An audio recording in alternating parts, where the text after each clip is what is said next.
That is a huge try. What a pass again. Oh, that's a bullet ball.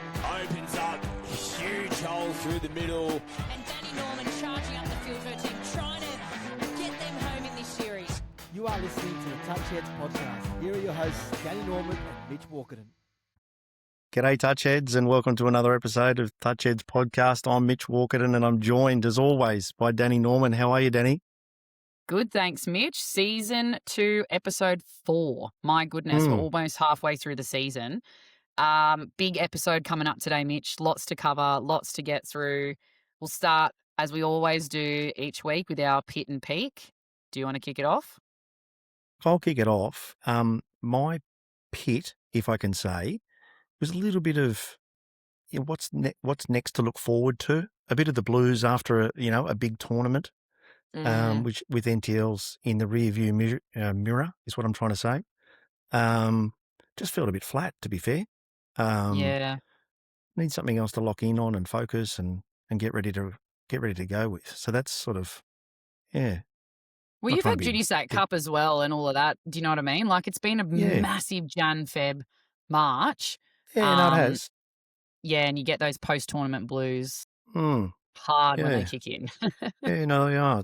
My peak of the week, I can't really think. Like, it was nice weather on the weekend. It was good to not have to go anywhere. I know I'm sort of complaining about no touch, but it was good to just jump in the pool and mow the lawns and do all that boring crap. Okay, my pit and peak is exactly the same. We haven't even spoken about this.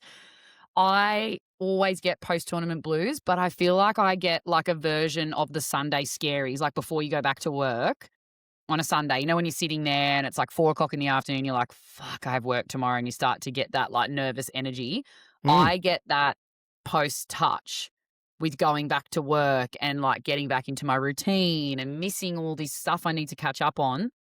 I was spiraling last week, like full post-tournament blues, so overwhelmed. I felt like my nervous system just shut down. I swear I was just like, felt like I was going through postpartum again, to be completely honest. That's exactly how it felt like. Anyway, I finally wrapped my head around everything maybe by Thursday, and that's where my peak kicked in. I had an awesome Friday, Saturday and Sunday, and it was just no training, no touch. Pete, Cora and I could just go to the beach, catch up with friends, do the things that we love doing, just the really simple things like walking and getting a coffee in the morning. Like I take that for granted when I don't get to do it. So yeah, it was a very, very good end to the week. Let's just say that. But far out, Monday, Tuesday last week, I was just in all sorts. All sorts. Yeah. Sounds very familiar. It's funny how I know. We didn't talk about it, but yeah, anyway. Do you reckon everyone feels like that after a touch tournament? Like, surely we're not the only ones. It has to, right? Because like you put so much into an 8 or a 10 or a 12-week campaign where you eat really well, you're disciplined, you're training hard, you're doing all those things, and then there is that, now what am I gonna do? Just like a nothingness. Like that's how it felt. Like a void. The void's a We good are word. such touch heads. We are such touch heads. Mega. Okay, Mitch, New South Wales touch. What's going on? You've got your New South Wales touch polo on. I thought I'd wear it. Look at you go. Yes. No, so some announcements in the last, sort of week or two. The first one is there's been a change of CEO. So Daniel Rushworth is back. He worked at New South Wales Touch for a long, long time, and then For years. it was the sort of the 2IC to Dean, and then he's gone off and done other roles. Motorcycle New South Wales, I think, was his most recent role for 4 years. But And was there another sport one? Like, was it like baseball or volleyball or something? Like, I was going to say softball. Maybe it was softball. Yeah. Not sure.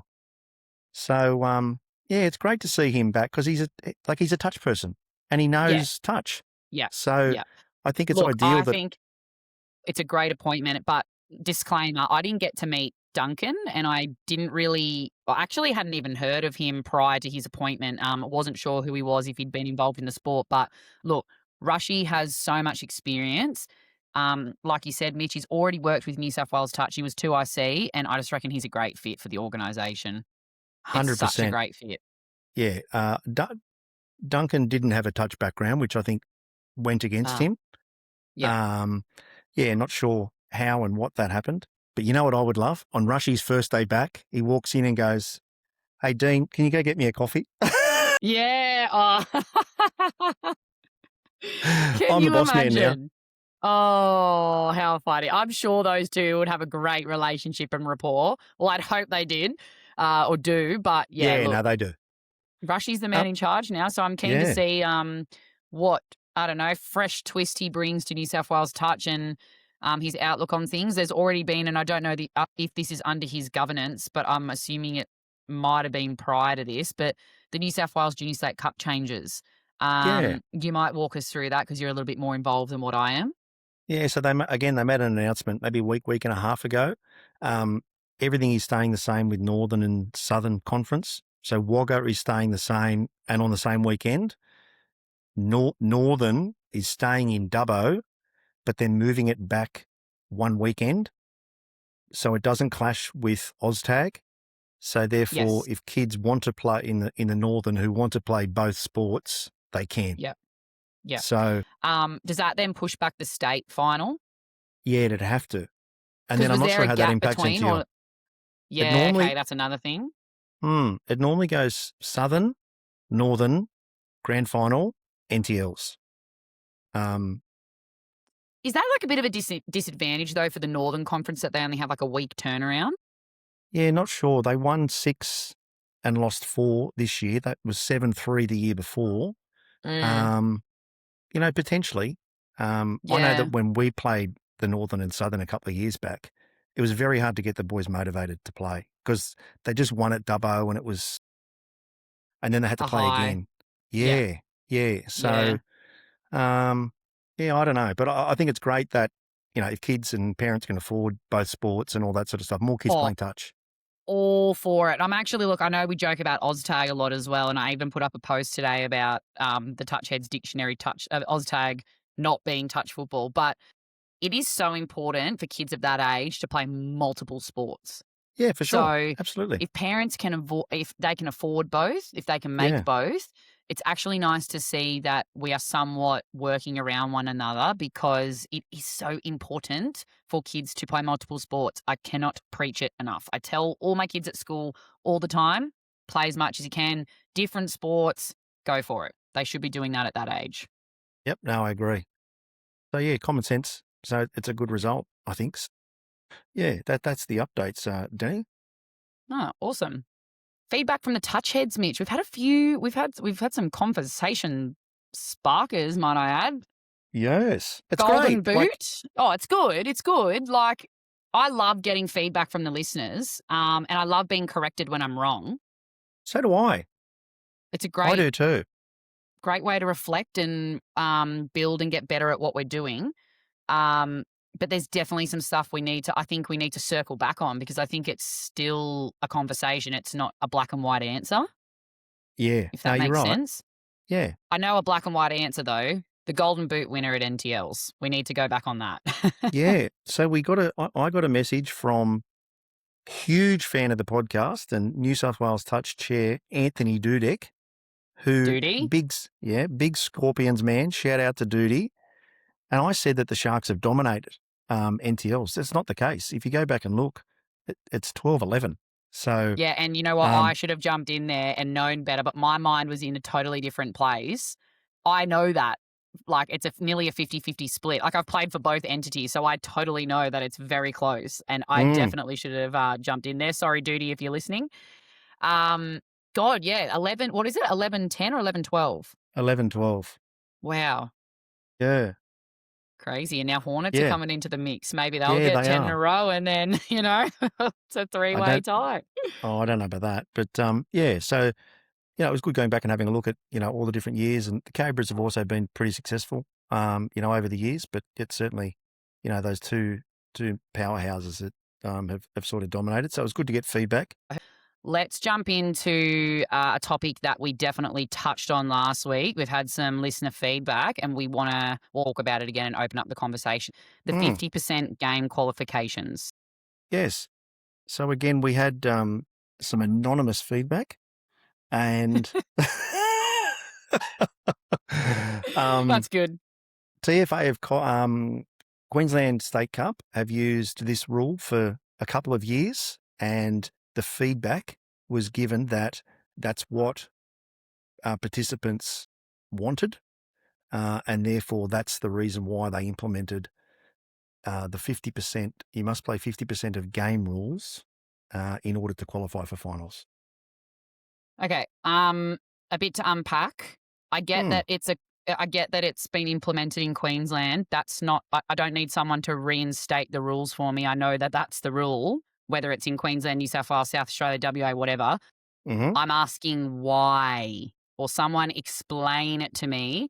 If it's a participant-based thing, what participants? Where are they getting like the surveys at the end of the events?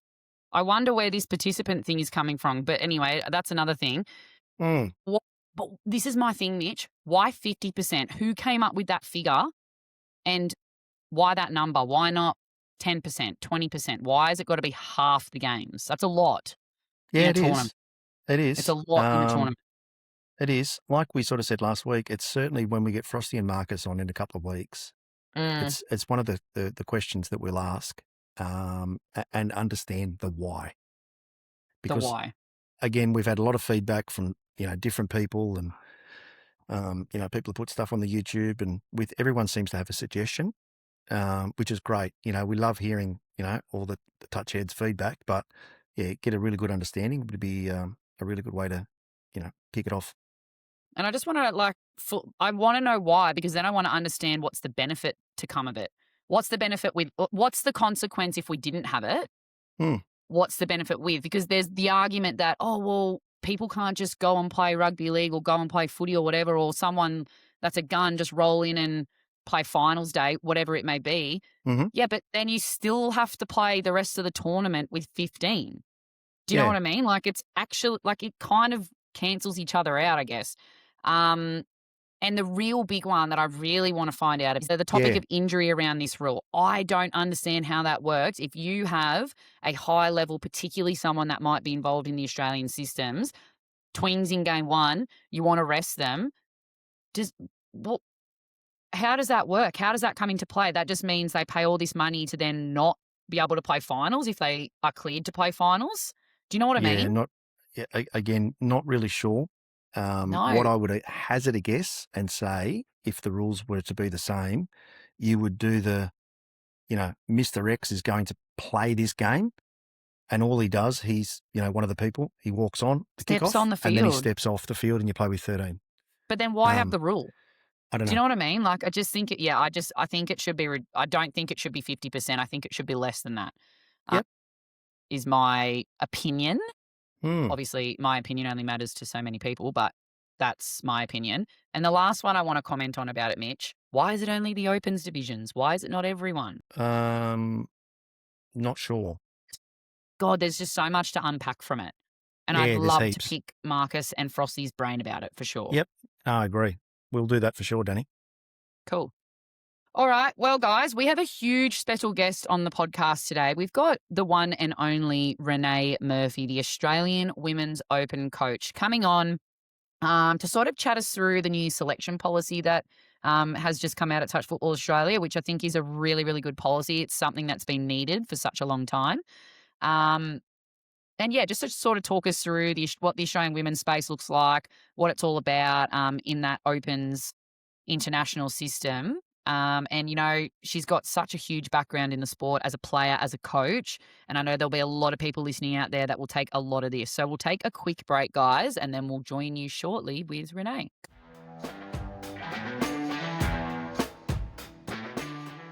Welcome back, guys. And joining us on the pod today is Renee Murphy, Australian Women's Opens coach. Renee was an Australian representative back in 1995 at the World Cup in Hawaii in the Women's Opens division. She also played in the 99 and 2003 events as a player. Renee had 38 caps for Australia before jumping into her coaching career. So thanks very much for joining us, Renee. Thanks for having me. Let's not talk about how long ago all that was. Well, I was just about to jump in and say I was, in 1995, I was one. So there you go. Yeah, awesome. That makes me feel fantastic. Just a good reminder. Oh, God. I'm going to kick straight off with the questions, Renee, because we've got so much that we want to get through with you today. When did you first start thinking about coaching? And I mean, like back in your playing days, was coaching always a part of the dream? Talk us through that a little bit.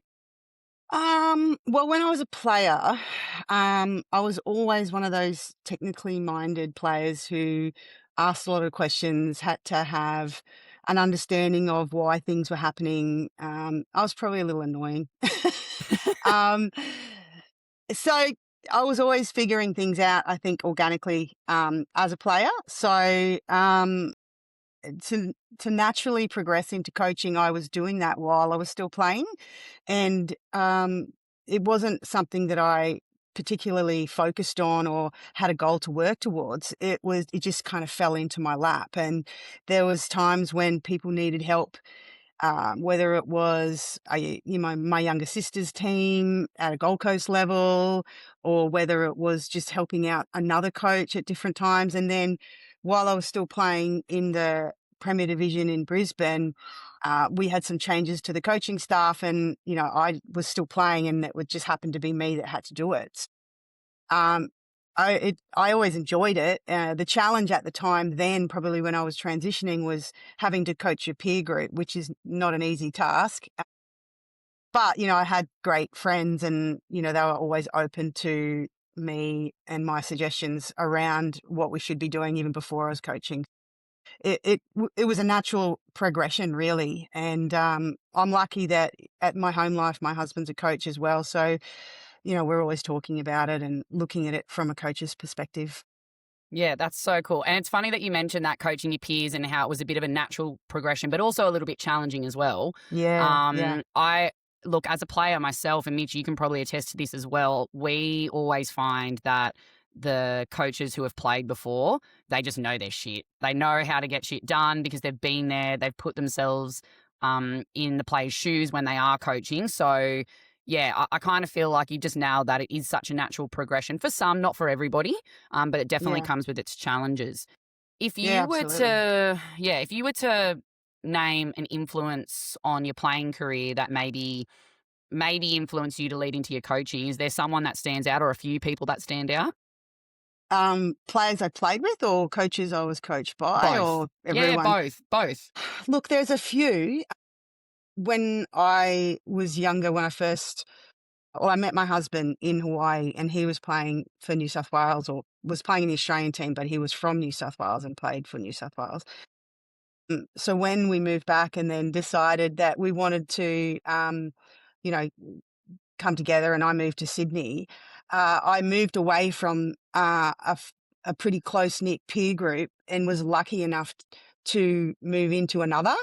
Obviously, it wasn't easy, but I was extremely lucky that I had a pretty amazing coach and mentor, but also like family member who happens to be your mother-in-law. Kerry was, you know, not just a coach, but she was someone that was always there for me as a person, as a young person. And, whether it's her picking me up and dropping me off, or, lending me, Greg's car, which is obviously your father-in-law, just to help me get to where I needed to be. And then at the same time, coaching me, and she was a player as well. So without, her realizing it, she was a mentor as a player and a coach. And she coached and supported people because she just wanted the best for people. So I was lucky enough to have her. And then a pretty incredible coach like Peter Bell, he taught me a lot about the game technically in Queensland. And then when I moved to Sydney, I moved and I played for the Sydney Roosters side, and there was a core group of young players that came together, and I moved, and that was with like Giselle Martin, Melinda McMahon, or, the Jards, Christy and Amanda Jard, Belinda Snell. There was a whole group of us, and that core group was coached by, Dom Squadrudo for a long while, and Jason Hunt had a good influence on that group too. So, and we stayed together for years and years and years. And the reason why we played wasn't so much for the touch. It was it was because of the connections that we made. And I think that was what drove me to stay involved in touch. It's not so much winning and losing or, getting championships or challenging Yeah, the yourself as an accolades and athlete. all of that. Yeah. Yeah, it was more about staying connected to the people who felt they made you a better person and you felt home around them. So that's kind of how it all continued, even to now. It's you meet the next group of people or the next person that keeps you connected, and you just want to be around them, and that's why Yeah. you stay involved. Yeah, absolutely. Did I And you answer know your what, question? Renee? Yeah, you did. You did. And without pissing in your pocket too much, you're becoming that Yeah, influence for so many women in the game. And you're that person that people are inspired to maybe transition from player to coach or continue to play. And look, it's funny how it goes full circle and goes round and round, yeah, generation after generation. yeah. So, And I'm no, not you sure answer that perfectly.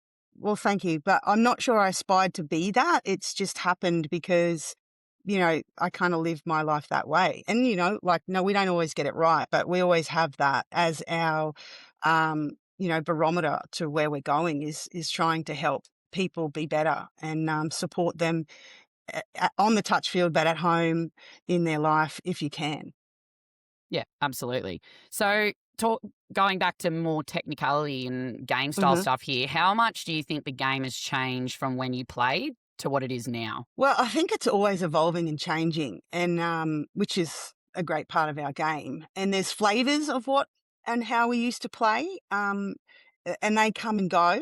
I think now, with the advantage of vision and technology, the younger player is capable, and coaches for that matter, are capable of looking at what does the highest level look like? What's the best way for me to be at my best athletically, because there's more advantages and there's more people, there's more different ways for them to get that knowledge, and the knowledge is available so quickly. So I feel like the athlete has more ability to push themselves to get to where they need to be. Whereas back when we were younger, we had to rely on the people around us, or we had to rely on, our own, I guess, drive Judgment, yeah, to drive, yeah. make sure we're, are we conditioned as the best possible way? And if you couldn't figure that out yourself, you had to really work hard to find those resources. Whereas these days, it's so easy to get, people are able to get it more easily. So I feel like, while I think, we were still great athletes, and, I think the top end got there. I think there was a big gap between the elite athlete and, the park athlete. Whereas I feel like it's a little closer these days, because the park athlete has the ability to get the knowledge that they need to get to that elite level as well. Yeah, that access Tech to technology, it's Yeah, crazy. and that's right. And sometimes that's to their disadvantage, because I feel like coaches are sometimes coaching, you know, let's try and run this particular Oh, play for this outcome, yes. at an under 12s level, when really Yes. the under 12 player just needs to play and have fun and They enjoy. don't need to run passives, guys. This is a message for everyone. Yeah. Not every under 12s Yeah. team needs to run a passive. So there's a balance, right? So Yeah. maybe having that knowledge can sometimes be a detriment, but for the most part, I think it's an advantage for the modern athlete. Whereas back in our day, things were a little bit more difficult, and we had to rely on each other, probably a little bit more to motivate each other as well. Get down the park, we couldn't post our sessions in a group chat. We had to actually get together, and which sometimes geographically, when you spread out, isn't always so easy. So it took a Mm. little bit more commitment, I think, on a personal level from the athletes when I was playing. If you're talking about a technical level, what's happening in the game, what are the plays that we're running? I think the skill level now with majority of athletes is, it's across the board. If you're looking at an Australian side, everyone's skill level is, exceptional. Whereas when we were playing, probably you may have had, half a dozen other players that could pass both sides, right to left and left to right. For the most part, we could roll the ball left and right-handed, but not always. So I think the skill level is advanced because the kids are starting so young. So, Mm, they're getting and they're playing so much touch. So while it's at school and at club level, it's just stacked into their calendar. So mm. yeah, I think maybe the skill level across the board is probably improved, but there's some things that again, because people are so focused on these amazing plays and how to score the best try, I think there has been a change to the basic skill level as well. I feel like our roll balls aren't as I don't feel like we're as dominant in the roll ball as we could, and we're playing shapes and attacking plays for the sake of it rather than understanding why. The So, purpose. Yeah. yeah, why are we doing things? So there's a balance, I suppose. Yeah, absolutely. Um, do you think, and we sort of just touched on this, but my last question before I throw it to Mitch, do you think being a former Australian representative gives you a different perspective as a national coach?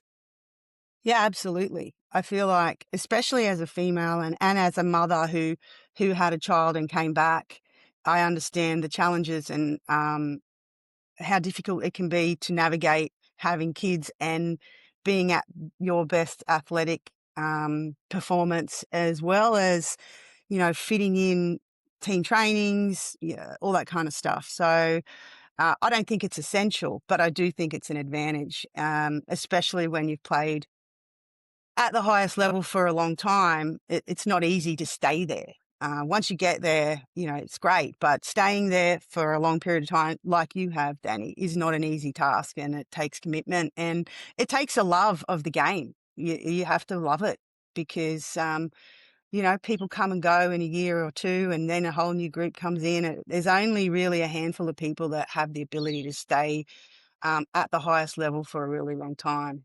And a lot of the times it's just because they love being around people that play touch and they love the game.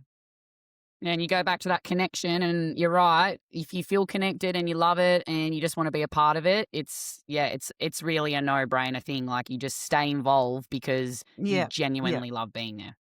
All yeah. right, Mitch, over to you. I'm just listening and you're nodding there, Danny, and I just sort of feel that I'm watching, what's going to happen in the future.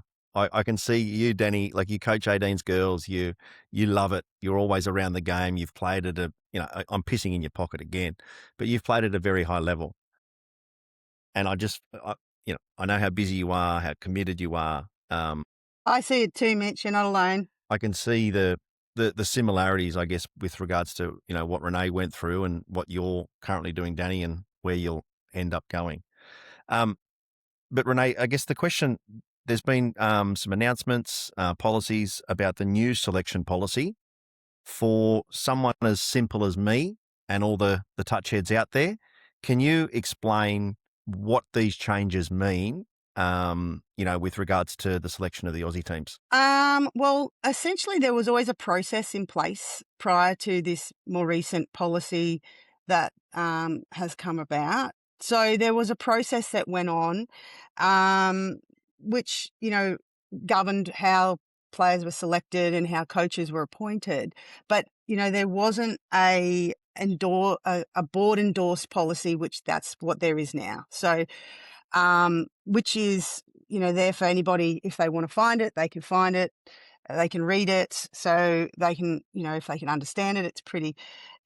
It's pretty technical, but basically it's there for us to make sure that we are at best practice governance, I suppose. So, and I think probably essentially the biggest change for just the layman is the selectors that have now been appointed.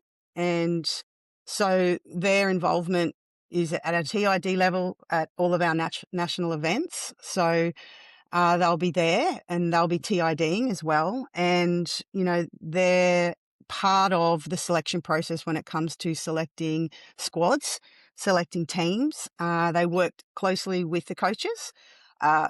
So that's probably the biggest change, and I think the most significant one that most people would probably identify easily with. Yeah, okay. And will it create more fairness and transparency with regards to the overall selection? Obviously, I think absolutely it creates that. and these selectors were interviewed by a panel, and the panel that was, or members of that panel, they were part of creating the selection policy. So there's they took part in interviewing these selectors to make sure that they fit culturally into what the policy was looking to create, I suppose, for the space. Fairness, definitely. Is it transparent? Yes. People can now feel comfortable that there's not one person making decisions. There's three, essentially two selectors in the women's space, and same within the men's space, and they also take part in the mixed teams. There's meetings now, selection meetings that go on where assistant coaches are present while they're there in a silent capacity. They're there, and they're understanding how the process came about. They've obviously been involved in the selection and the TID of players. They're interacting with selectors. They're at the camps. The selectors are at the camps. So, and they'll continue to stay at the camps. They'll be coming to all the team camps as well. So while the teams, once they're selected, the selectors are still there, so that if there's any changes that have to happen, they're involved in that too. And then obviously those changes are sent up to a board level, and they have to be approved by them as well. Great summation. What message does this send to young aspiring players in the country that want to reach the highest levels? Well, I think it probably tells them that if they're at our national events, and they have the ability, then we'll see you and we'll find you. Yeah. Okay. That's probably the most important thing. There's an initiative at NYC last year. We had an Alliance merit team that was named. Oh, that was fantastic. So there's a pathway, and there is definitely a push to make sure that the Alliance states are included in the pathway, and there's an opportunity for the players to develop, but also the coaches. I've been told that there will also be, we're looking at having a merit team at the Opens, at the championships as well, Okay. for the Alliance teams, and there's an opportunity great. for a coach to develop. So I think we're making sure that any Alliance-based player isn't slipping through the cracks as well. So we're really trying to make sure that there's fairness and transparency around those players as well, and making sure they're identified. And if they are, how can we best support them and their coaches so that they can take that knowledge back just to their space to obviously improve the game, because essentially that's what we want across the board. More players playing, more elite players, more coaches understanding how to get the best out of their players. And I think, there's definitely a push in the board to do that. And not that there wasn't before, but there's really, there's definitely examples of people that really want to push that so that we're not missing things. Yeah. So when Yeah, Danny it's and great. I started this, we didn't want to just be focused on New South Wales and Queensland. So we don't have a lot of listeners in WA and Tassie and other regions at the moment, but we always want to sort of focus and make sure that we are covering all states and not just the two major states where touch is dominant. And look, there's a lot of, sorry to interrupt, there's a lot of dedicated, passionate people who live outside of Queensland and New South Wales, and it's really hard to make sure we're reaching them. So Yeah. I guess the policy also tells them that there's a pathway for them, and that we're making sure that we're doing our best to get to all those people and help them be the best that they can be as well. Yeah, no, for sure. That's great. Are there other qualities that the selection panel is looking at rather than just, on skills, the touch football skills? From a player selection Yeah, from a player selection point of view. Yeah, of course, obviously skill level and conditioning is key parts, but these players have to culturally fit into, what does TFA stand for, and what does that mean to them? So, they have to be, there's the TFA standards, which is united, inclusive, integrity, and excellence. So obviously they're looking for that in those players. So if there's particular players that, might have the best skill and the best game, but they don't fit in culturally and they're not supportive and uplifting and positive with their playing group, then maybe they're not the best fit for the team. So they're definitely looking at that. So yeah, that's definitely a part of the selection process. Yeah, for sure. I love that too, because that's really setting a trend from the top down. And that's sending a message to teams all around the country, whatever level you're at. If you're not a good person or you're not culturally fitting the standards of a team, it doesn't really just matter about skill. And it's such an important lesson that we should be teaching younger athletes from such a young age. Yeah. So I think it's really good that that is from the top down. Yeah. And look, TFA always stand for country, team, self. That's the driving force underneath whenever I played and whenever I've coached. And, generally in any team, whether it's a corporate team, whether it's a sporting team, there's a bigger purpose that drives people. So, obviously young people and their maturity levels, they're still learning that. And that's what we're here to do as coaches, to show them that whether it's a country or whether it's their club, whatever it happens to be, there's a bigger purpose than just them. And then there's the team, and then obviously themselves. It's not always easy for young people, and even, players at the highest level, that line gets blurred, and, it's not always easy pointing that out. But if you can put your head on the pillow knowing that, you've put the country and the team and then yourself in that order, and, you know that you're doing the right thing. Yeah, no, for sure. How are preparations coming along for the upcoming Asia Pacific Cup, which will be held in Mudgee in April? Yeah, they're great. We've just finalised teams. Okay. So we had our selection camp last weekend, or the weekend before last. So that went great. There's been some big changes to the women's space, because we've had a lot of women that, and this happens, they retire and they move on, and their life changes, whether it's having babies or, moving on for other reasons. There's been some, there's quite a number of changes. So I'm excited because there's seven debutantes that have walked into this Wow. team. Obviously I'm keeping it on the Yeah, DL no, of for who sure. they are, but We could have an it's a real- exclusive here on the podcast, Danny. It's an exciting time for touch football in women's space. So there's lots of opportunity, lots of new faces, lots of great people. So I'm really excited. I'm having a load of fun. Question without notice, Danny. What was your Bronco time? Because they always do. Oh, don't start. Can I don't I even ask? know. if I can talk. Let's not Can I- talk can we about start? that. Well, I- it wasn't the time. There was some inaccuracies with how it was measured, Measurement. Oh, which was a bit of a faux pas. We probably shouldn't go there. Yeah, we Right. definitely shouldn't go there. we'll be I'm deleting still.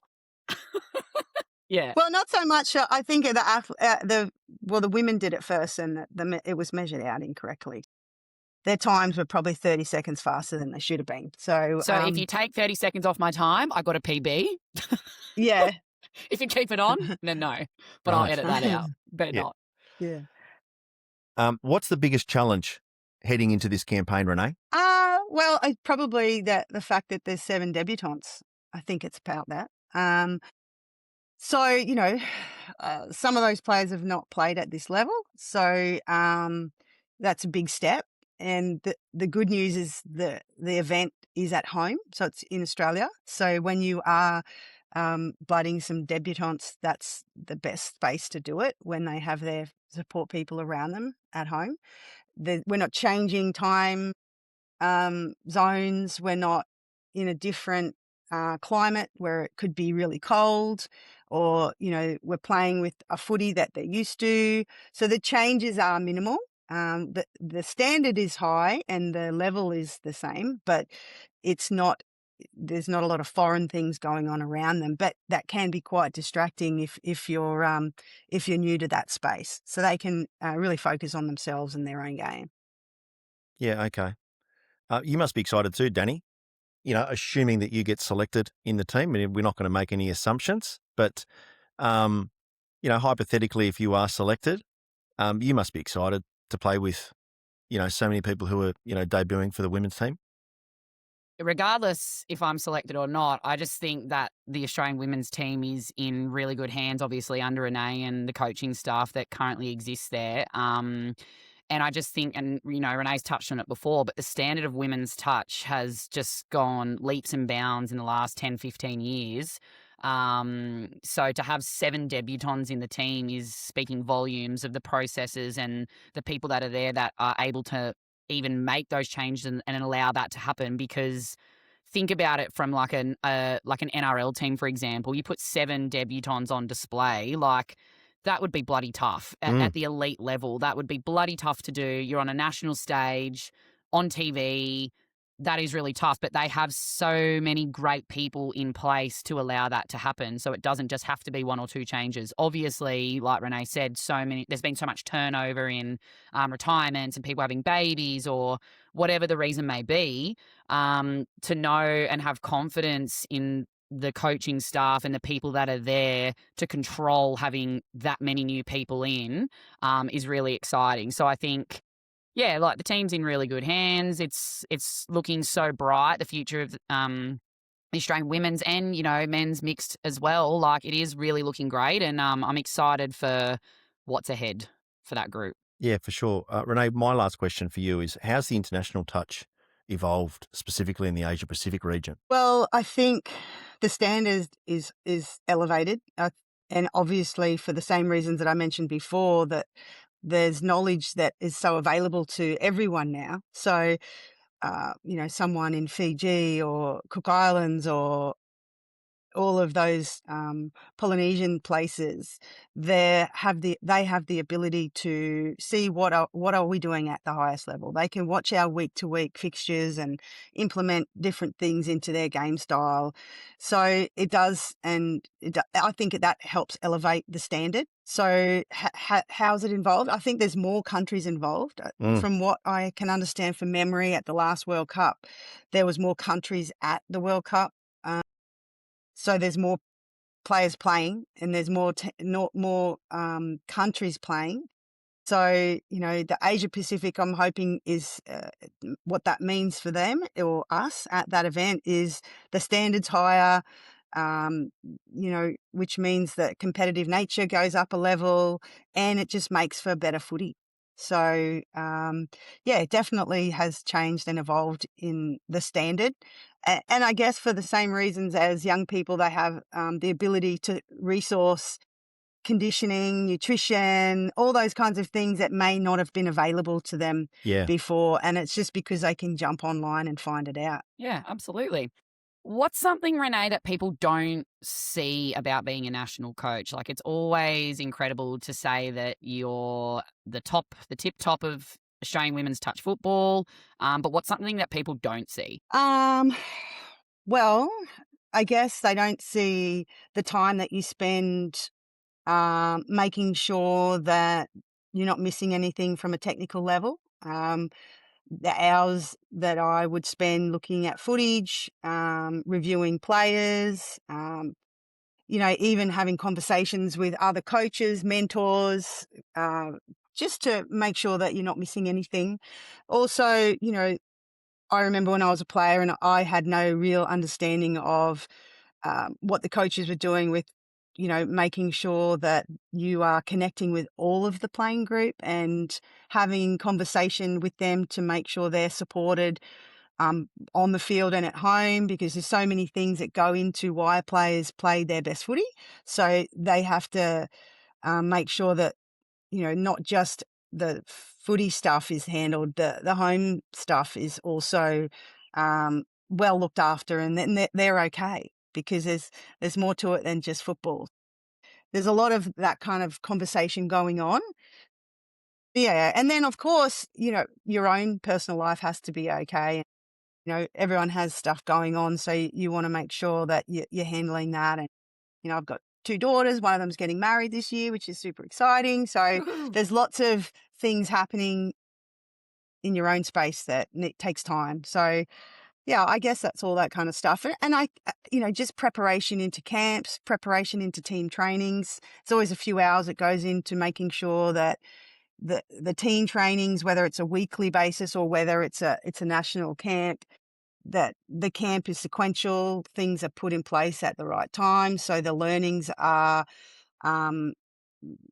at their max. So players are able to learn what they need to learn and prepare so that you can get them up to speed as quickly as possible. Because really, we only have 2 team camps in preparation for the event. So especially for a team that has a lot of new players, there's a lot of knowledge that they have to stack, and you can't throw it all at them at once. You have to sequentially stack it so that they can feel comfortable and apply it. We must have Yeah, lots look, of information, sorry, Danny, on the WhatsApp it's all group. right. It'd be just overflowing. Once the team comes out, it's going to be essays. Well, Yeah. that kind of stuff, you kind of try and keep a bit simple and let the players just drive their own fun and their silliness. Talk But shit. in preparation, yeah, that's generally what goes on. A lot of it comes from Danny. Hey, not just me. I could name a few others. Yeah, there is a couple more extra that, go hand in hand. But leading into the camps, there's a lot more information that's coming at the players. So yeah. Yeah, our coaches around the country wear so many hats, and it's not until you actually step into a coaching role that you understand, like, hey, I don't just get to turn up and just play now. Like, I've got to think about A, B, C, D and have a plan for A, B, C, D. So Yeah. love to all of our coaches in the country and beyond. You're all doing an incredible job, and at so many levels, a lot of it's volunteer level too. So Absolutely. it's unbelievable what coaches do, and there's no gain without them. So we love our coaches, we need them, and we're very appreciative of what they do. Yeah, absolutely. Renee, and I know this is tough, but there's probably so many moments in your career and there's so many highlights, but I'm going to hit you with the question of what's been one of the hardest moments in your coaching career so far? That's a tough one. Look, I've been coaching for a really, really long time, and I think probably the hardest moments would be the cultural education. So when you're trying to support a player through a time where maybe they're not seeing the big picture. So whether or not they haven't been fully supportive of another player, and they've stepped outside of your values as a group, having to reach them on a level where they can appreciate what's going on and maybe course correct them. There's been a couple of times where that's gone on and that hasn't been easy. And then in those times you do question yourself and you want to, but I think, like I said before, if you can make sure that your barometer is, team first, that if that's the driving force, and in those moments where you have to support people through times where they feel disappointed and they feel things that might not be fair, and make sure that they have some understanding of why things may be happening that they don't like, then at least that you can walk away from that knowing that you may have not made them happy in that moment, but there was a bigger picture that was driving you to make decisions. So that can be really challenging, and that's happened a few times. But there's never been a decision that I've made in support of the coaches that I'm with at the time, whether it's at the highest level, whether it's at a club level,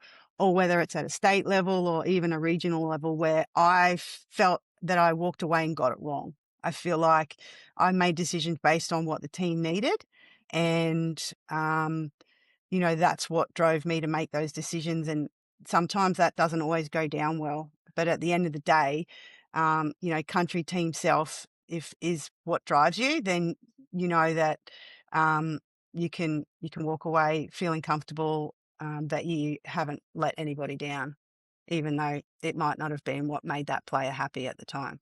Yeah, beautifully said. If you could give one piece of advice, and this is just to wrap up today's potty, but if you could give one piece of advice to aspiring young girls who dream of playing for Australia one day, at any level, it could be at the youth level or the opens level, what would it be? Stay in love with the game. Don't saturate yourself to the point where it becomes a burden. Have fun, and be patient, because sometimes it can take a really long time to get to where you want to be. And just make sure you surround yourself with people who want to support you and want the best for you. Yeah, absolutely. And that's a great message for our listeners. We're going to wrap up for today, Renee, and we just want to thank you so much for coming on the podcast and giving your time to share your perspective as the Australian Women's Open coach, but also as someone who is extremely experienced as a player and coach in the game and is fully connected to the sport. And it's such an incredible opportunity for our listeners to hear straight from you. And you covered a lot of stuff today that I think a lot of people will really appreciate. So thank you so much. Oh, well, thank you for having me. Yeah, look, Renee, it was really insightful. Current Australian coach, we really appreciate you coming on board, giving up more of your personal time for our Touch Head podcast. So thanks so much. Thanks, Touch Heads.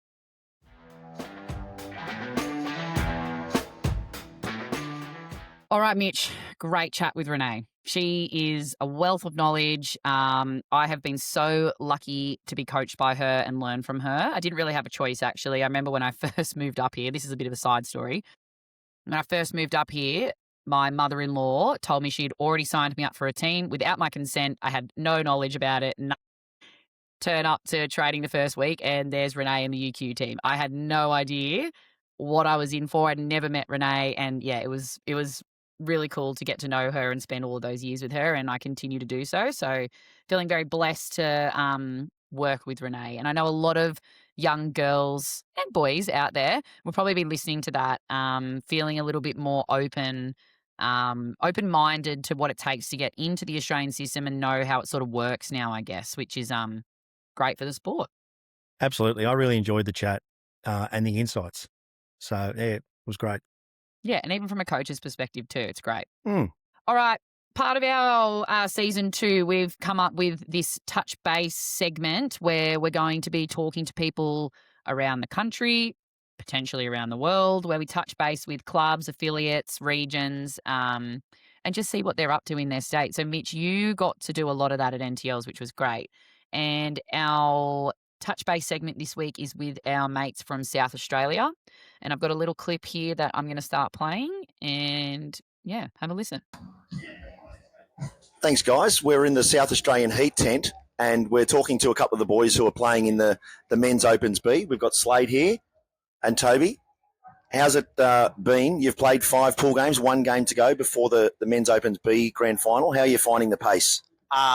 It's a different level to what we're used to, just a whole nother level to what we play back at home. It's, it's a bit slower back home, whereas here it's just full on constantly. They're running at you. You feel like you're running 1,000,000 miles per hour. So, yeah, just a whole different world down here. So, up here. and is this your first time at NTLs or? Nah, this is my second year. So I was here last year as well with the Men's Opens. So, yeah, second year. So trying to just work on my game and hopefully get better as a team as we go on. Yeah, no, fantastic. And Slade, is this your first or second time? It's my second as well. And I'd back pretty much everything Toby said. It's a big step up, especially playing against, best players in the world, really. Great experience. It's hard work. It's a step up for all the Alliance states, us especially. But great experience and really enjoyable so far. Yeah, absolutely. What's the commute like when you leave Adelaide on Monday? Tell the viewers what you guys have to deal with. Yeah, so Toby and I flew 6 a.m. flight up to Coolangatta, then got the bus down to Coffs. So it was a bit of a trek, but worth it for sure to be up here. Yeah. And it's a great opportunity for you guys to develop. What's the South Australian League like? Yeah, it's up and coming. I feel like it's probably similar all around the country. The hardest part is getting people to make the jump from the social level up to playing that next step up in the state league for what we have. It's getting better for sure. I mean, my club in particular, where we've struggled for numbers in men's for years and years now. So getting a few new faces in has been great, and hopefully if we can continue that rise, the comp will grow, and then hopefully more people put their hand up to play stuff like NTLs, and we'll get better as the years go by. Yeah, absolutely. I imagine, with a men's Opens B and a women's Opens B, a lot of those players would be the ones that are responsible for recruiting other players to the game to get the grassroots, and then, like Slade sort of mentioned, then going into representative touch. Yeah. So, like Slade said, it's the important thing is getting those social players to play state league level, but we also got to get those people playing social level as well. Like, a big problem right now in South Australia is probably not enough people are playing the sport, because it's, we grow up and we're kicking an AFL footy, not passing a rugby ball. So, it's just trying to get people involved in the game, and the more people you have involved, the more chance you have of getting better players and getting people to the next level, that sort of stuff. So, yeah. Well, there's an AFL legend who's now the CEO of our game. Yeah, I know. Like Marcus, you couldn't have a better surname, to get the AFL people to start playing touch. Yeah, I know. We just got to try to, get the word out there and get more people involved, bring your mates along, that sort of stuff. It's easy to do. Like, one of our biggest clubs is probably the Adelaide Uni Touch Club. They are big on getting newcomers and getting people involved, and they've got pathways into their state league team and stuff like that. So it's really good. We just got to keep growing as a state and a sport. So hopefully we can do that. Yeah, fantastic. Look, it's great work what you guys are doing. Good luck to the Heat tomorrow in the finals. No worries. Thanks a lot. Thank you very much. Thank you.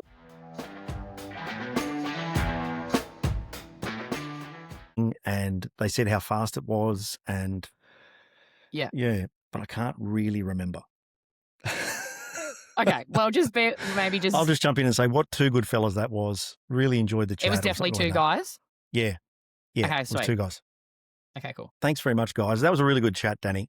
They're really good fellas. They're touch heads, the South Australians. When we played the Men's Opens B Grand Final, the Women's Opens B from South Australia, we're on the hill. We were over on field 3. They're cheering and yelling, and it was really enjoyable. I enjoyed the chat with the guys, and it's good to get a different perspective of, especially we're so dominated, New South Wales, Queensland, to hear, what the Alliance states go through. So, yeah, it was a really good chat.